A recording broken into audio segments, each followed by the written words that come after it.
If you have a chance and you are psychologically and emotionally fit to marry, then marry. Huwag nyo nang tanungin ng iba, ikaw, bakit hindi ka nag-asawa? Huwag na kayong makialam. Pero if you have a chance at kayo ay ready at fit kayo na mag-asawa, then mag-asawa kayo. Maraming ligaya ang pag-aasawa, kahit marami rin itong hirap.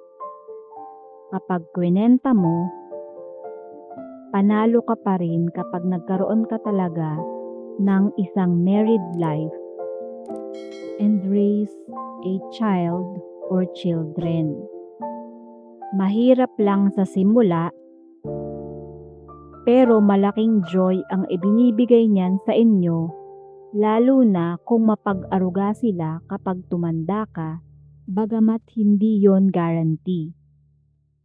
Huwag kang mag-alaga ng bata dahil investment mo siya para alagaan ka niya sa iyong pagtanda.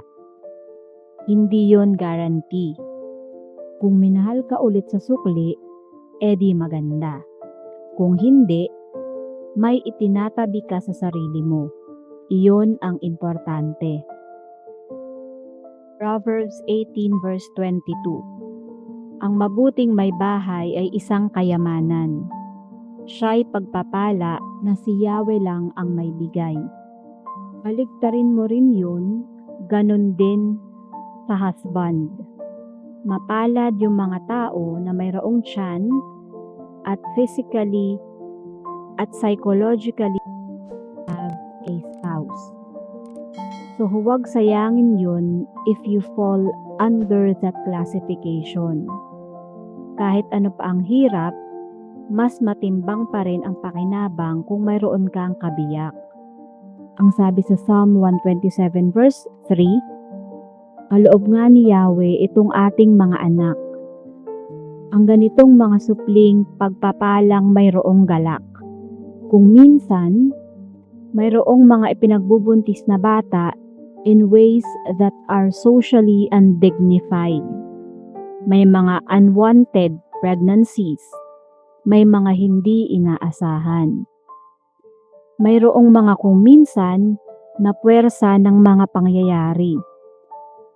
Sakali mat mangyari, bagamat ayaw natin, never abort a child. At kung ikaw naman ay isang dalaga sa mga laro sa iyo ng tadhana, ay bigla kang naging isang dalagang ina, huwag mong ipamigay ang bata. Palakihin mo. Machichismis ka lang ng 1 linggo, 2 linggo o 1 buwan. After nyan, may ibang babaeng buntis na uling mapag-uusapan. Maaalis din sa iyo ang spotlight. Palakihin mo ang anak mo o hindi ka man nagkaasawa, may anak ka na. May mga kakilala tayong kababaihan na nagtapon ng anak. Nagkaganito tapos hindi na sila nagkaasawa, nanghihinayang sila. Sasabihin pa nilang, pinalaki ko na lang sana. Pagkatapos kapag nakakita ka ng bata, iisipin mo, naku siguro ganito na kalaki yung anak ko kung hindi ko ipinamigay. Kung wala ka mang naging asawa at tinatawag kang desgrasyada, ganun talaga ang buhay. Hindi mo naman ginusto yun. Wala naman sa slumbook mo na yun ang ambisyon mo nung high school. Napalagay ka doon Iayos mo kung ano yung naging mali and then magpasalamat ka na may anak ka na kaysa wala. Huwag kayong magtatapon ng bata. Makakaraos din kayo. At huwag kayong masyadong maramdamin sa chismis. Kasi nga kahit wala kayong gawin, ay chichismisin pa rin kayo ng mga tao. Mga chismosa lang sila, pero hindi ka naman nila aalagaan kapag nadapa ka. Kung may anak ka, baka naman ibangon ka kapag nadapa ka. Huwag niyong pansinin yung mga chismosa. Make the most out of your life. Walang taong naging perfect ang buhay niya. nagkakapingas, nagkakalamat, nangyayari ang mga bagay-bagay. Ang maganda sa ating mga tao, mayroon tayong Diyos. Napagdaraanan natin ang lahat. Basta tayo ay humihingi ng tulong sa Panginoon.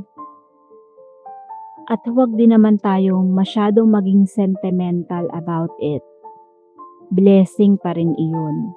May anak ka na. Kung minsan naman nag-aasawa ka, hindi ka naging masyadong maginhawa, hirap ka pa rin. Pero siguradong may ligaya ka rin. Pasalamat ka rin dahil blessing pa rin yan sa iyo. God is so good at restoring us. And He is also good at repairing broken lives, yung brokenness all our lives. Just pick up the pieces and get on with your life. Move on. Ang mahalaga, we learn from every mistake. And the mistake we commit should make us kinder and nicer to those who commit other mistakes. Mas magiging maunawain ka, abay umibig kayo. Libre yan. Siguraduhin nyo lang na yung iniibig nyo ay iniibig din kayo at may respeto sa inyo. God bless us all.